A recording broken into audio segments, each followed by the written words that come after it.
Hello, and welcome to Studio 415. On today's show, you will find out how CHS markets the classes to students. You'll hear how the second annual Relay for Life is setting a high goal. And you'll see how a group of girls are trying to make their rugby dreams a reality. All of that and more coming up next.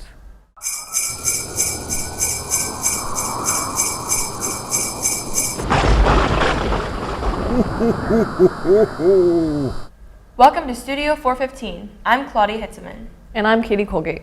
Carroll is known for its extensive variety of classes, some of which aren't well known by those outside of the school. The Academic Showcase is a way to feature these unique programs as well as welcome incoming freshmen and their parents to CHS.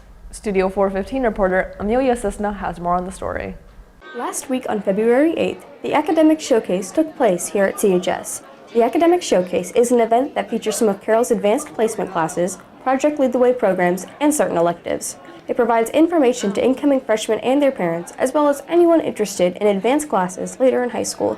Assistant Principal Michael Lackland believes that this event allows students to become more familiar with some of these programs. We want to make sure that all the teachers have a chance to meet with potential students and to describe their programs in a little bit more detail. Along with the showcase, the freshman orientation took place in the large auditorium.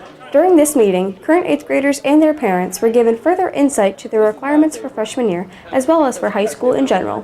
CFC Principal Tanya Pickett, as well as other freshman teachers, informed the attendants of the basic knowledge needed to complete freshman year. So we definitely talk about those core classes. We also talk about the diploma types, if you're going for an academic honors or a core 40, the differences between those, how many years of foreign language you need, those sorts of things. In prior years, these two events have been on different nights. However, this year, the two were combined for the first time. This made it easier for freshmen to make their four-year plan for high school.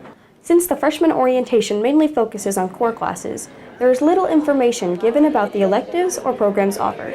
However, after the orientation, freshman parents are able to attend the Academic Showcase in the 1012 building and help their children choose their electives. Additionally, incoming students have the opportunity to learn the prerequisites of certain AP programs, so they are able to take that into consideration when picking their classes for freshman year. Future CHS parent Karen Curtis is impressed by all that Carroll has to offer. It showed me a lot because where I went to school at, they didn't have all this. You were lucky if they had 90% of what there's here. In addition to the Academic Showcase, there will be a night dedicated to introducing freshmen to Carroll's clubs and extracurricular activities here in August. The exact date has yet to be determined. For Studio 415, I'm Amelia Cisna. The girls' swim team traveled to Indianapolis this past weekend to compete in the state finals. Sophomore Mallory Jackson placed second in the 100-yard backstroke. In the 200 freestyle relay, Jackson, Avery Brooks, Maya Vanderhagen, and Tegan Moon placed third at state. Carroll's team finished 10th overall. The girls were honored on Monday with a walk of champions around the halls of Carroll. Carroll's wrestling team is sending 4 to the state finals. Joel Arney, Joe Just, Zane Stainridge, and Ethan Hicks each qualified for state at the wrestling semifinals on Saturday. As a team, Carroll finished 6th overall. The state finals will be held at the Bankers Life Fieldhouse in Indianapolis this Friday and Saturday. 1 in 3 women and 1 in 2 men are told they have cancer in their lifetime. Northwest Allen County Schools decided this statistic needed to be changed. The second annual Relay for Life is coming up soon, and CHS needs your support. I attended the Relay for Life kickoff party and got some insight on what this means for our district. Relay for Life was started by one man in 1985. It has since spread to over 27 countries. Carroll High School's Chargers Fighting Cancer Club wanted to make a difference here in our district. Last year, the club hosted the NACS first ever relay. At this event, cancer survivors, caregivers, friends, and families affected by cancer walked around the track to symbolize that cancer doesn't stop. Relay itself is not running the entire time. What we do is, it's called a relay because we're taking turns on the track. Everybody is usually a part of a team. Individuals can come as well, but usually everybody has a team that they're a part of, and team members take turns walking the track, and so hence the relay. Everybody and anybody can participate. After last year's success, NACS is looking forward to another year of Relay for Life. With a total of about $60,000 raised last year, NACS hopes to raise more than $100,000 this year. The money raised goes to many different places, but it starts with the American Cancer Society. They receive the money and then split it up into 3 sections. A third of these donations goes to cancer research and grants for colleges to research for a cure. Another third goes to an informational hotline where cancer patients and families can learn about cancer and get support. The last section of the money raised is used to support patients. This can range from giving rides to doctor's appointments, help paying for treatment, or buying wigs.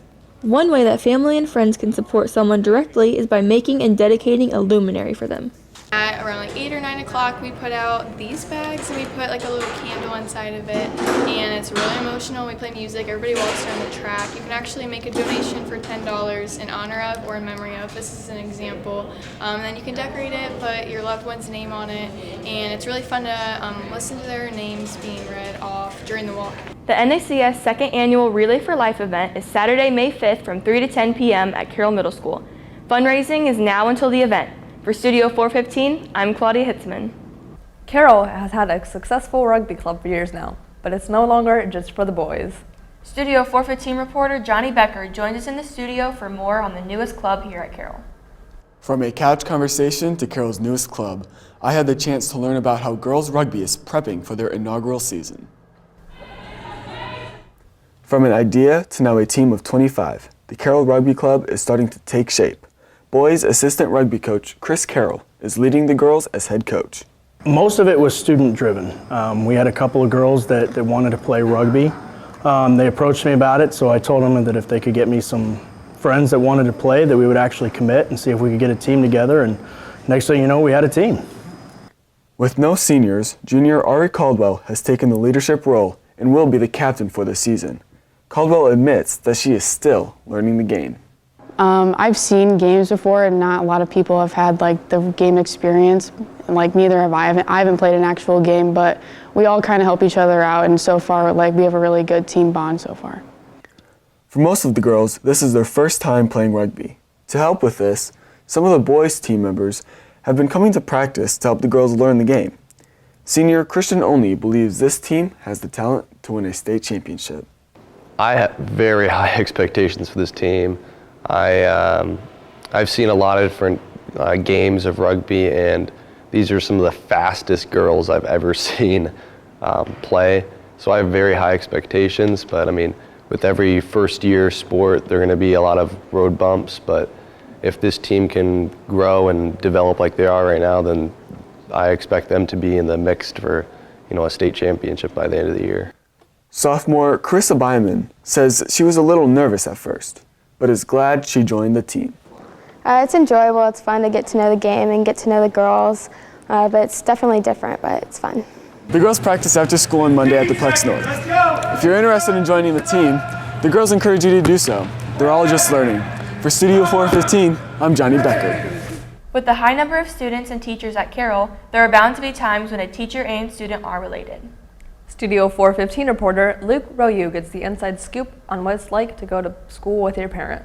Some students acknowledge the benefits of seeing their parent at home and at school, but others feel as if their parents are harder on them. Most kids wouldn't want to see their parents during the day at school, and most parents would agree, but we have a few that check up on their kid during the day. Andy Dietrich, a curriculum coordinator here at NACS, is one of those parents that will sneak up on his son Kevin Dietrich during the school day. Every once in a while I will. I'll just pop in, I'll look him up, and I'll just go into that classroom and I'll just sit next to him and see what he's up to. But he's a great student. I don't have to mess with him very often.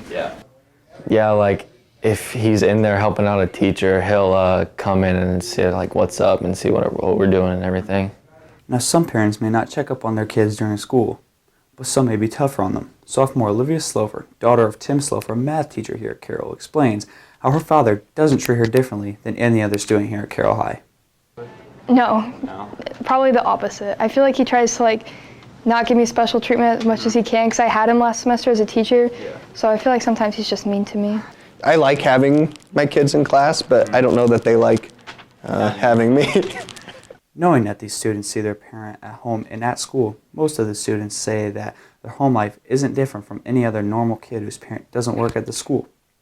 Junior Bryce Ginder talks about how he tries to excel in school and stay out of trouble because he knows his dad is close by. Not really. I mean, it just requires me to get my schoolwork done because I know if I ever get in trouble, it's a extension call away. He's on his own for the most part. At this age, he pretty much monitors himself.